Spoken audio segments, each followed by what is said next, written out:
What's up, fellow lords of gaming, and welcome back to the channel. So without further ado, we're jumping into this V970, the Goblin Queen update, and give you my first impressions overall. So let's start with some of the top wavelength stuff, which is basically the Epic Quest and my thought process on that. I'm gonna be perfectly 100% honest with you guys. This is the most terrible update that we've had in a while, specifically because of the Epic Quest. So at large, the Epic Quest is nothing more than a copy paste of previous Epic Quests, which begs the question, why do we basically even wait so long for Epic Quest if all they're doing is copying, pasting, and replacing?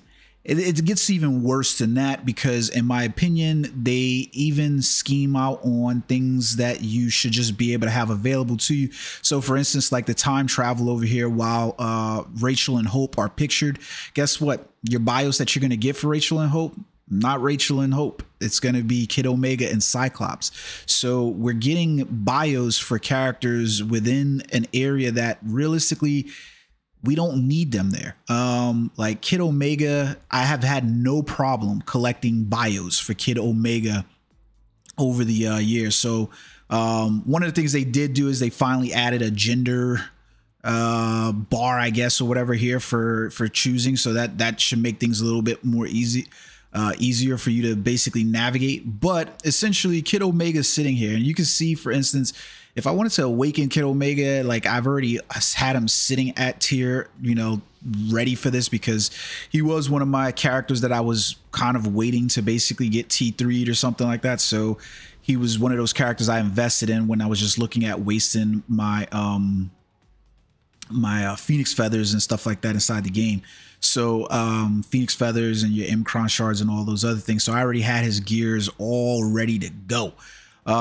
So basically, I have never had a problem, however, you know, like I said, getting BIOS for Kid Omega. Like, it just has not been an issue whatsoever in order to get BIOS from him from wherever I was getting it from. To be honest with you, I don't even know where I was getting Kid Omega's BIOS from, but I was just getting them. So I've never had a problem there with that. I don't know why he's included. I don't know why Cyclops is included. He's another one. He's already part of another Epic Quest. So it's a little bit weird in that. So like,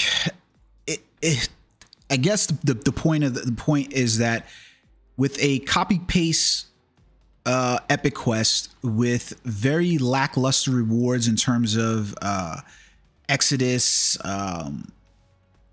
you know, all of this in here, and then with an increased cost on the deluxe pack, which is basically 7,700 crystals, and even the rewards here are pretty much copy paste. The question becomes, like, why? Like, the only reason to justify the increased cost for 7,700 crystals is essentially the fact that they've put the power saving mode for the Goblin Queen inside of here. It really doesn't make any sense. I'm questioning whether or not the worthiness of this, specifically because let's talk about what you're paying for. So let's say you're getting Hope Summers, right? Hope Summers is a tier 3 character. We're well into, at this point, we are well into the tier 4 era of Marvel Future Fight. But basically for this Epic Quest, you're not getting a tier 4. You're not getting a native tier 3. So that way you feel the power of that, similar to like when we got Sentry. You're getting 2 tier 3s that basically have very limited usage in the game. Havoc, basically, as a blast type character, we've had a lot of blast type characters there. So do you really need to go for Havoc inside of here? And then she has some viability in that. Let me go back inside here real quick. So if we go, for instance, inside here and we look at Havoc, for instance, so we're going to go blast type superheroes, male mutants. This is your list of blast type male superheroes.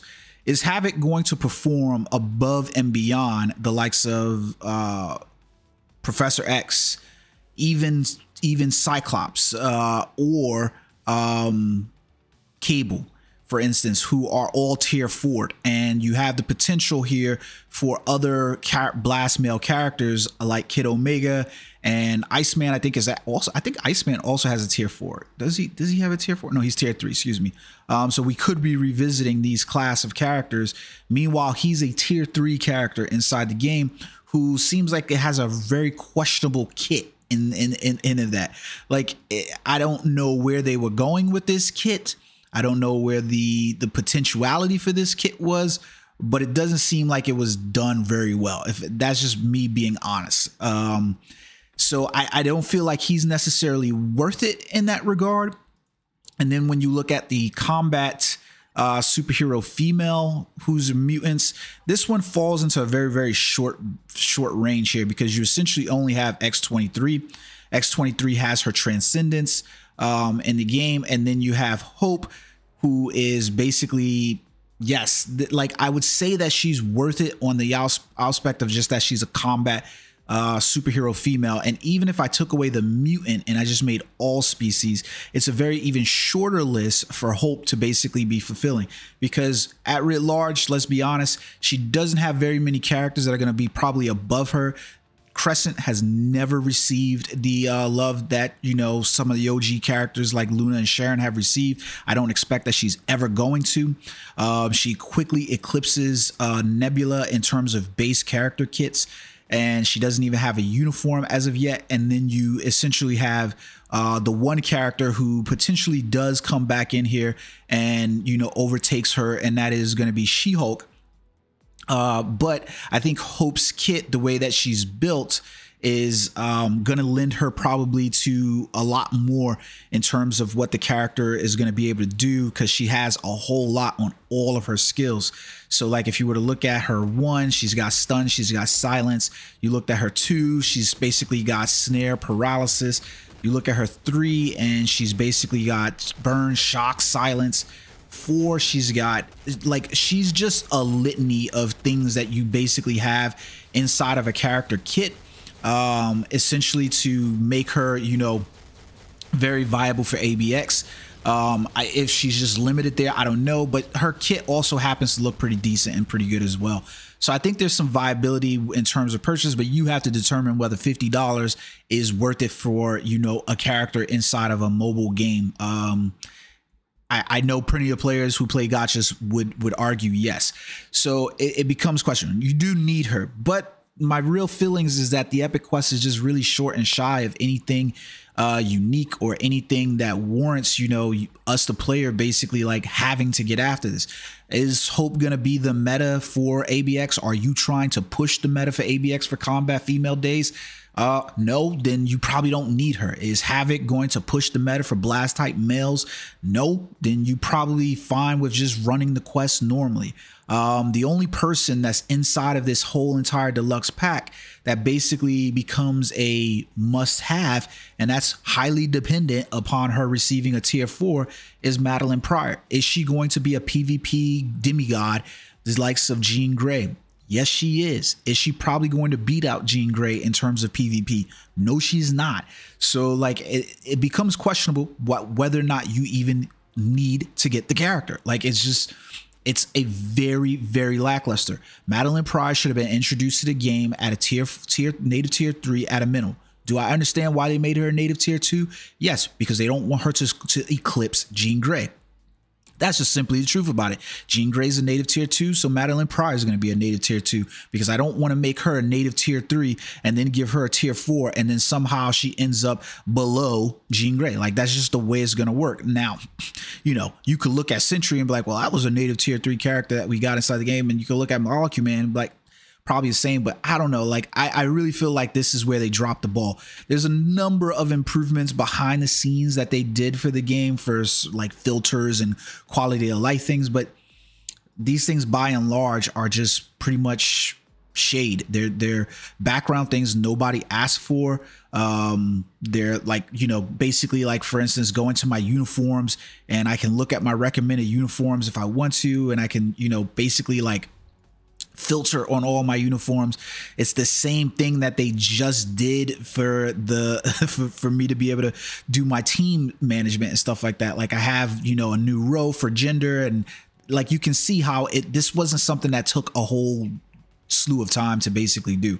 Rachel Summers uniform, to be honest with you, I looked at it, I was like, yeah, you know, it's cool, but for some reason this one right here is just like better to me. I really like this uniform and the look of it a whole lot better than I necessarily like the look of this one. And I think really it's the colors. The red and black look really cool to me versus the red and yellow.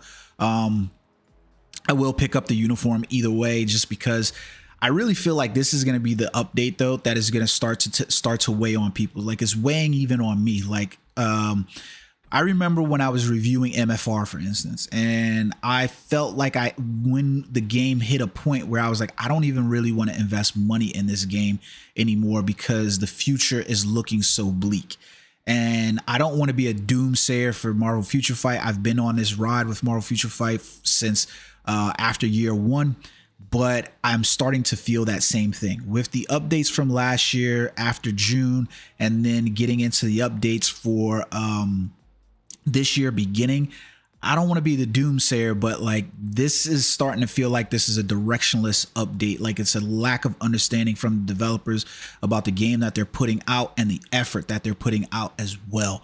Like, it's like you basically got the minimal shift on hand, and so you're turning out the minimal product. I'm going to give it up to the team that is doing all the VFX and stuff like that that's for the game, mostly because, like, hey, you look at like Exodus, that entry is absolutely amazing. It looks really cool, right? One of the better entrances that we had in the game in quite a while. Exodus's skills, they look amazing. Like, this is a character that looks like there was some effort put into it. Unfortunately, it's like, where was the final effort put in for this character? Like, he looks really, really good in terms of his skills, like, bar none. They did the character justice in terms of like his presentation with the screen rocking and everything else like that. He looks amazing. The problem is that that's where it ends. You drop the ball in terms of this character should have been introduced maybe since you didn't do it with Madeline Pryor as a native tier 3, since you didn't do it with Havoc, maybe he should have been introduced into the game a little bit higher than what he is. And unfortunately, we missed the boat on that, and it just really sucks. It really, really does. Like, I just don't understand it. And it's just terrible in the way that they could have had this opportunity to make this game, like this update, been an absolute banger. All 6 of these characters that's inside here could have been really, really handled really, really well. Cyclops could have been an offshoot, just given a uniform, and people would have been very happy to see him as a tier 4. I 100% believe that he's a popular character. Just give him his justice by doing that. Now you basically have people that won't tier 4 him simply because he doesn't have a uniform and he's just a support character, and so you don't want to have people do it simply because of that. And it makes it terrible because now you're going to basically look at the investment on this character and be like, is it really worth it for me to waste my blast type books and stuff like that to level up this character? And I'm gonna hate to say it, but it's gonna be a hard no, right? Especially when you've got other characters in the queue. Madeline Pryor could have been handled way better if you just stopped Dick Rod and Jean Grey. Hope Summers could have been, well, I think she's still gonna probably be the good character. She's gonna probably be the standout character of the update, to be perfectly honest, with probably the exception of Rachel as well inside the game. But it's just terrible what they've done. They've dropped the ball, missed an opportunity, and it's the fact that they dropped the ball on such an easy thing to do. You know, easily being able to give Cyclops a new uniform or upgrade to his uniform that he already had. Like, you've already proven at writ large, like, hey, look, we could have just made adjustments. We don't give him a new uniform. Just make adjustments to the uniform, so that way he has like some little increment power creeps inside of his uniform that he has. Give him the 60%, so forth and everything. But when you look at the characters over large, and I'm going to do a video about it because I am a content creator for these characters, all of the things basically about them feel very copy paste. And in that regard, it feels like you just missed the opportunity to basically do some really good things in the updates. I'm not a fan of the fact that they've introduced these new Urus, although I am happy to say that they did extend the Uru collection event. So now you can basically go inside your Uru here, and basically by combining Uru, you can, so like if I was to combine, I think, no, that's dodge Urus. I don't want to use those. Physical defense. So like if you combine these Urus, they've got the 30% discount going on. And you have the option, the ability to essentially get some Odin's blessings, and the new Odin's blessings basically being in that rate that you could get. Is it like a minor power creep? It is a minor power creep that I don't really know that it's necessarily worth it to go that route, but it's there and it's available to you. Some of the other things that they've basically done in this update, they just don't make sense. When we go inside the store, you can tell this is the large place where they spent the majority of time for this. So we've got the Madeline Prior Tier 3 relay inside of here, where of course, you know, all of the things that you thought were going to be in here are in here, you know. This is where they've reworked the most. We get the special Odin's Blessing pack now that's in here, and they've justified this new Odin's Blessing pack by basically giving you these, you know, enchanted Uru amplifiers that nobody asked for. You know what I mean? You get the Exodus telepathy chest. This is a great way for you to basically end up with Exodus BIOS if you absolutely need them a whole lot sooner. But there's no event around this that warrants me to purchase these unless you absolutely need the crystals. I've never looked down on these packs with the, just because like their rewards basically overall, like if you just want the character. But if you look at the things that they've done for this, it begs the question, why? If you develop a good game, then people will purchase things inside your shop, especially if the game feels good. But right now, with like some of this, it just doesn't feel good. It feels half-assed, and that's the worst part about it, is because it feels half-assed. You feel like you're questioning the direction of the game and how much they are feeling the enthusiasm to develop their own game. And at this point, I don't feel the enthusiasm from them. And more than likely, the viewers are not feeling the enthusiasm from the content creators. And that means that the players themselves probably are not enthusiastic about the development. So you're going to have drop-offs at this point, because you're not going to have the investment from the whales, because they're not going to be enthusiastic about it, because they're going to start to feel the demise of the game. And therefore, the players themselves who are free to play aren't going to feel enthusiastic about it either, because they don't have anybody that's, you know, hyping them up about the game, and them themselves are looking at the game and feeling like there's nothing here, especially in a game where the free to play isn't really available as much as you would like it to be. Like, for instance, I think somebody still has made the comment, we increased the 7,700 crystal value, but we still have yet to increase the value of the rewards throughout the game to make them more modern. We haven't increased the rewards of the daily crystal events, so that way you get more crystals there. So all of those things, while you're increasing crystal value costs, it just doesn't make sense. And players are going to start to feel dissuaded from playing the game, especially when they have other opportunities to play games that feel more modern, feel more updated, and feel like they're catering to that free-to-play base, while also making things available to purchase for your whales. Tower of God, Black Clover, and the litany of RPG between console, you know, cross console, cross platform type titles like Genshin and so forth. This feels lackluster. And, you know, Marvel Contest of Champions still beating this game out. Marvel Strike Force still beating this game out. There's a reason, especially when Marvel Strike Force is so pay to win and Marvel Contest of Champions is like somewhere in between.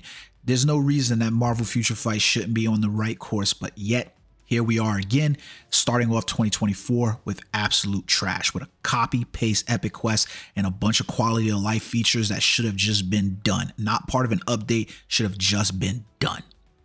Hope you guys enjoyed the video. Until next time, peace.